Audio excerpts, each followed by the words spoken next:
we get a lot of guys that ask us to show like what kind of screens and stuff I do. So there's some things that I've built. Some people have them, some people don't. But I built some things called scripts that actually let me do like dyno runs. So if you check out all these dyno runs, this is every dyno run. All these are all the dyno runs. There's one of the best of each run. This is my horsepower and torque. These are my air fuel ratios, front and rear cylinder. Each one of these runs correlates with this throttle position.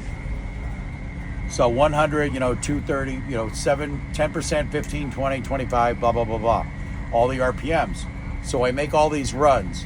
Well, with the reason you use DynoJet product and DynoJet dynos is they connect together. And you can make certain things that you want the software to do where I don't have to think so hard. You just have to think a little harder when you're making it, and they're called scripts.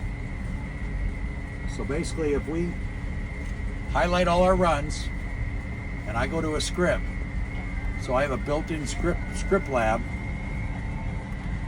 This will actually let me perform. It calculates all these runs on the left side of the screen to the right side of the screen. So it uses my widebands that are connected through the DynoJet software to the DynoJet dyno on the front rear cylinders. You can see where my script changed it, like right here at say 6,000 RPMs at 40% throttle. Right now, the most I have it set up for is to add 15% more fuel. So you can see the 15s, then you see these ones that are like 0.34.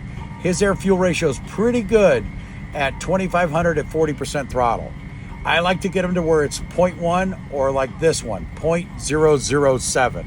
That's a perfect air fuel ratio at 3,000 RPMs at 20% throttle. So basically I can take these scripts, it's a script that I made and it calculates them. That's the front cylinder.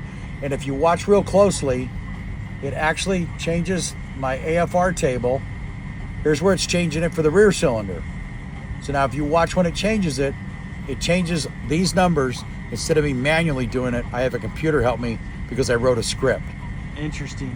So it makes it kind of cool. Now that builds a map. It takes all these run files, and then what I can do is delete all these run files, and I can do it all over again after I load this software back in. So I'm going to show you real quick the tune file we started with, and this is only one time I've done one set of pulls on it. Yeah. Got it warmed up, got it off the duty cycles, I got it all smoothed out. This is actually the stock file that I read out of the bike, not a downloaded stupid file. This is the file that Harley Davidson put in the bike. So if I take this and I do a comparison between the two, you can see how much fuel I've already added. So if we look at like this section, and you look at my comparison, this is stock was 11%, 14%, 13%. So if you go in here and you look at that section, you can see where it's added the fuel to make this bike work correctly. This is a bone stock motorcycle with a stage 1 air cleaner and a long 2-in-1 pipe on it. And then basically I'll save this tune file, send it,